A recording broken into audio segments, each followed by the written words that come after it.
황정민 영화배우, 그다음에 유아인 씨가 주연을 해서 상당히 뭐 1,000만 관객을 돌파했었던 영화죠. 맞습니다. 베테랑. 예. 지금도 그 영화를 한 번씩 그 재방송을 할 때도 보면 재밌어요, 영화가. 예. 당시 그 재벌가 2세, 3세들의 문제점 예. 아주 적나라하게 파고들었던 예. 영화인데 그 모티브가 됐던 분이 사실 SK가의 맥값으로 유명했던 최철원 회장. 예. 이분이 지금 10년이 지나서 갑자기 그 영화 베테랑이 95%가 가장이 됐다. 예. 이렇게 뭐 갑자기 얘기를 하고 나왔어요. 예. 뭐 베테랑에서 뭐 최철원 씨를 뭐 모티브로 해서 영화를 만들었다고 얘기한 적은 없었는데 예. 이게 갑자기 지금 시점에서 문제가 된 뭐 이유가 있나요? 이게 작년 이맘때, 네. 작년 12월 달에 최철원 씨가 아이스하키 협회 네. 회장으로 뽑혔습니다. 선거에서 뽑혔는데 대한체육회가 인준을 해주지 않았습니다. 네. 어떤 그런 사회적인 무리를 일으켰다 네. 그런 것 때문에 그래서 최철원 대표가 법원에 이렇게 소송을 냈습니다. 네. 그 소송 과정에서 지난주에 마지막 변론이 있었는데 네. 변론 마치고 네. 최철원 대표가 직접 이야기를 했습니다. 네. 지금 판결이 두 달 뒤에 나옵니다. 네. 그럼 판결을 의식해서 이렇게 나름대로 좀 영화 베테랑이 과장됐고 네. 자기 자신은 별 잘못이 없다. 네. 떳떳하게 살았다. 네. 이런 식으로 좀 이야기를 한 것으로 좀. 그 당시에 그러니까 1심에서는 징역 1년 6개월 실형을 선고받았죠? 실형을 선고받았죠. 받았다가 2심에서 집행유예로 풀려났습니다. 예, 당시 1심에서 법정 구속에 대해서 상당히 많이 본인도 많이 놀랐을 텐데 예. 지금 그 부분에 대한 재판이 아직 안 끝난 건가요? 그건 다 끝났죠. 그럼 뭐 어떤 재판인 거죠? 그러면? 그러니까 그 아이스하키 협회 네. 회장 선거에 목표했는데 네. 이게 대한체육회에서 인준을 안 해주니까 아, 그 부분에 대해서 민사 소송을 냈던 겁니다. 민사소송 그 예. 부분에 대해서 부당하다. 부당하다. 예. 그렇다면 왜 10년이 지난 지금 당시 사건을 부정한다고 하면 이 부분들이 뭐 민사 판결에 영향을 주기 때문에 뭐 이런 계산하에 발언을 한 사실 거라고 봐야 뭐 되나요? 그런 말 있지 않습니까? 우리 속담에 저기 뭐 처녀가 애를 낳아도 할 말이 있다고 자기가 나름대로 뭐 억울한 부분이 있다고 읍소를 하죠. 한 건데 그 이면에는 그 두 달 뒤에 있을 그 판결을 어떤 그런 의식한다 어떤 그런 반대로 보입니다. 근데 당시 법원 판결의 정확한 팩트는 일단 예. 화물 차량 운전기사가 맞은 건 맞죠? 예, 맞습니다. 그다음에 맥값이라고 해서 2천만 원을 예, 맞습니다. 뭐 건네준 건지 던져준 건지 예, 모르겠지만 그건 팩트입니다. 거기까지는 팩트잖아요. 예. 뭐 이 부분 자체만으로도 뭐 억울할 부분이 있나요? 그런데 사실이지 뭐 그 부분에 대해서도 이렇게 최철원 대표가 사실 이렇게 또 돈을 던져준 게 아니라 네. 온라인으로 송금했다 네. 그런 식으로 며칠 전 그 기자회견상에서 이야기를 했었는데 네. 사실 그 부분도 알고 보니까 온라인으로 송금한 건 화물차 인수 대금입니다. 아, 그 화물차 운전기사가 다시 차를 이렇게 네. 반납하는 과정에서 인수 대금을 그냥 온라인으로 송금한 건 맥값은 그 자리에서 던져준 게 맞습니다. 그럼 본인이 억울한 게 뭔가요? 뭐 10년 동안 이렇게 뭐 저 쉽게 얘기해서 법정 나오면서 네. 그 어떤 간이 기자회견이죠 나오면서 뭐 쉽게 얘기해서 이 일을 해결하려면 네. 자신이 감옥에 들어가는 수밖에 없었다 네. 그런 식으로 이야기했었습니다. 네. 그런 부분이 억울했다는 거죠. 그럼 영화에 나왔던 뭐 마약을 흡입한다거나 그런 뭐 술판 파티, 마약 파티를 벌였다거나 네. 그런 부분이 사실이 아니라고 네, 얘기하는 그런 거. 부분은 아니고 네. 쉽게 해서 맥값 그런 네. 부분에 대해서 조금 억울하다는 그런 식으로 이야기를 했습니다. 근데 뭐 아이스하키 협회에서는 뭐 베테랑이랑 영화가 똑같다고 해서 인준을 거부한 건 아니잖아요. 그런 것보다는 어떤 당시 어떤 그런 체육계 폭력 사태, 네. 저 배구 선수들이 지금 이나영 자매입니까? 네. 그분들도 있고 하니까 인준을 거부를 한 거죠. 네. 참 이 체육계가 요즘 최근 들어서 상당히 많이 몸살을 앓고 있잖아요. 예. 뭐 폭행, 왕따, 예. 특히 뭐 성추행, 성폭행 예. 이런 고질병들이 다 지금 고름들이 터지고 있는데 예.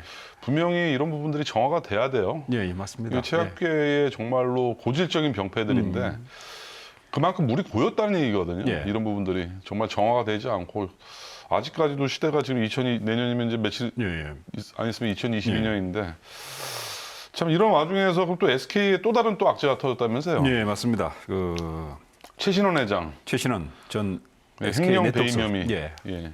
다 이분들이 최태원 회장의 사촌들인 거죠? 아니죠. 어떻게 되나요? 최신원 회장은 그 최태원 회장 예. 형이죠. 예. 지금 SK가 제일 장자입니다. 네. 장자이고 막 결국은 다 사촌간이죠. 네. 그 지금 창업주 네. 최종근 회장한테 동생이 2명이 있었습니다. 네. 최종현 회장 네.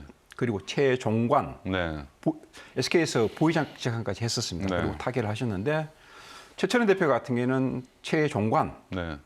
전 부회장 아들입니다. 아. 아들이고 다 사촌진 아들이죠. 네. 예. 근데 어떻게 우리 창업주 최종곤 회장께서는 이렇게 돌아가시기 전에 이렇게 알 수 있었을까요? 너무 많은 지금 이게 별들의 네. 파티인데 예. 뭐 그야말로 뭐 모든 지금 형사 사건에 나올 수 있는 거의 대부분의 범죄들이 다 나오고 있어요. 예, 횡령, 맞습니다. 배임, 뭐 또 폭행, 예. 상당히 많은 지금 뭐 다양한 그야말로 예. 형법 집합소인데. 네, 사실 뭐 지적하셨듯이 이런 게 뭐 개인의 일탈 행위라든지 네. 아니면 뭐 어떤 횡령 배임 어떻게 보면 동전의 양면입니다. 네. 기업에 어떤 해악을 끼치는 거죠. 예. 근데 왜 이게 SK가 있어 쭉 나타나느냐? 뭐 다른 재벌들도 마찬가지겠지만 뭐 제가 보건대 어떤 그런 왜곡된 지배 구조 네. 그리고 일종의 어떤 그런 재앙적 그 의식이라든지 네. 그리고 우리 사법부에서 보면 이렇게 뭐 일탈 행동 이렇게 범죄를 저지르더라도 좀 형량이 되게 관대합니다. 네. 보통 SK가 같은 경우에도 최태원 회장 같은 경우 2번 정도 수감생을 했지 않습니까? 네. 그 당시 같은 경우에도 각기 뭐 2년, 3년 정도 그냥 뭐 수감생활 하다가 그냥 가석방으로 다 풀려났습니다. 네. 사실 미국 같은 경우 이런 어떤 배임이라든지 분식회 같은 경우 형량이 아주 셉니다. 네. 20년 전에 미국 앨런 사태가 터지지 않습니까? 네. 정확하게 2001년에 앨런의 어떤 최고 경영자들이 구속이 됐었습니다. 네. 아직 그 사람도 아직 감옥 생활을 수감 생활을 하고 있습니다. 네. 각기 뭐 24년, 25년형을 받았거든요. 네. 우리 사법부에는 이런 잣대를 안 내립니다. 이런 판결을 거의 안 내립니다. 그렇죠. 이게 돼봤자 뭐 3년, 5년 그 중간에 가석방하고 네. 그런 경우가 많습니다. 참 그렇다면 이번 그 최신원 전 네터스 대표 검찰이 징역 12년을 구형했죠. 예. 어쨌든 상당히 중형을 구형한 건 사실이에요. 10년이 맞습니다. 넘어간. 사실 예. 이분도 지난 3월에 네. 법정 구속에 즉부신 구속이 됐습니다. 네. 됐다가 구속 만기로 9월 달에 풀려났습니다. 네. 풀려나서 지금 불구속 재판을 받고 있는데 네. 지금 뭐 검찰이 징역 12년을 구형했는데 보통 사법 같은 경우 뭐 검찰이 구형량의 어떤 그런 반 정도 선에서 저 선고를 내립니다. 네. 그러면 실형을 받을 것으로 나름대로 판단됩니다. 참 그 징역 갔다 오신 분들이 제일 악몽이 예. 보석으로 나오고 예. 악몽을 많이 꾼다 그래요. 예. 그 선고 당시에 예. 또 찍힌다는 표현을 하죠. 예. 다시 재구속이 되는 것을 뭐 남자로 치면 군대 또 한 번 더 가는 예. 악몽을 꾸는 거와 비슷하다라고 표현할 정도인데 뭐 사실상 영장실질심사에서 법정 구속을 시켰다면 어느 정도 범죄 혐의가 소명됐다라는 거거든요. 그렇죠. 예. 또는 뭐 도주 우려가 있다거나 뭐 증거인멸 우려가 있다거나 이런 사유들이 있는데 예. 어쨌든 지금 이게 만기 보석으로 출소를 했다는 거죠. 그렇죠. 그러니까 구속 만기가 6개월이니까 네. 요즘 특히나 그 서울구치소나 이렇게 보면 코로나 때문에 만기 보석으로 대부분 다 풀어지더라고요. 그리고 선고에 대부분 또 다시 재꼬린 입성하시는 분들이 많은데 참 이런 부분들이 범죄 혐의가 있다면 당연히 법에 또 처벌을 받아야겠지만 참 개인적으로는 참 안타까움을 금할 수가 없네요. 맞습니다. 예.